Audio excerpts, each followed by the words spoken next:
Some of the dominoes are falling in the world against, for the LGBT population, and some walls are going up. And I think it's pretty frightening the rate some of the walls are going up. So I wanted to come and say, listen, it's very important to be inclusive of everybody.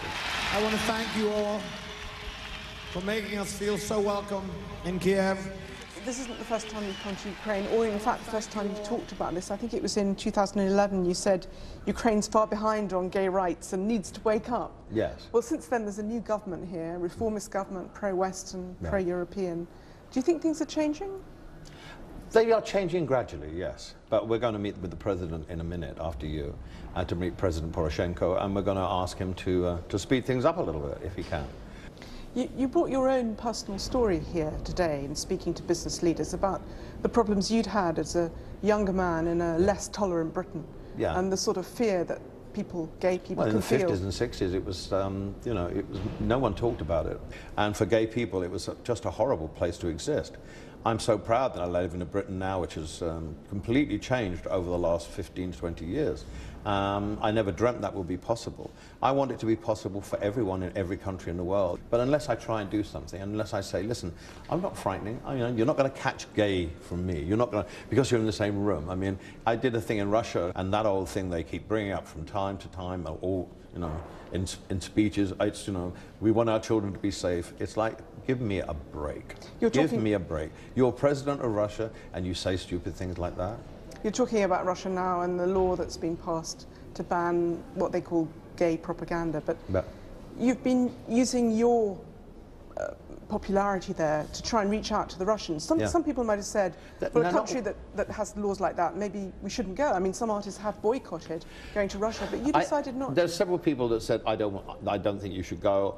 But we have projects in Russia, and we have a lot of gay people that have HIV, and we look after them. We asked them, and they said, please don't cut us off. Don't isolate us. If you isolate people, it gives them no hope.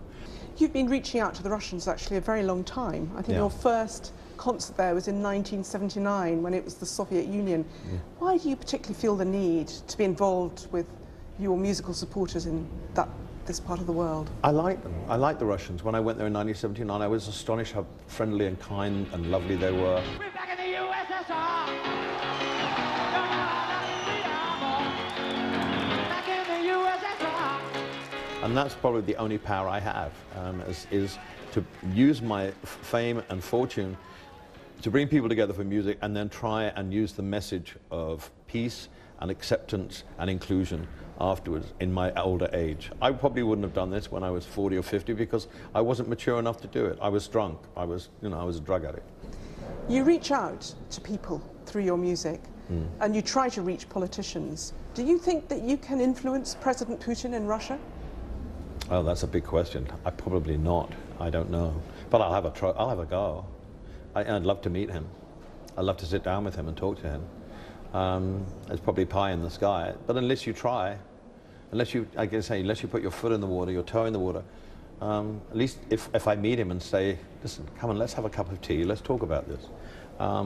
He may laugh behind my back when he shuts the door and calls me an absolute idiot, but at least I can have a conscience to say I tried. And you would say to him what? I said, come on, this is not, gay people are not the problem here. They are not the problem of the world. The world faces much bigger problems than gay people.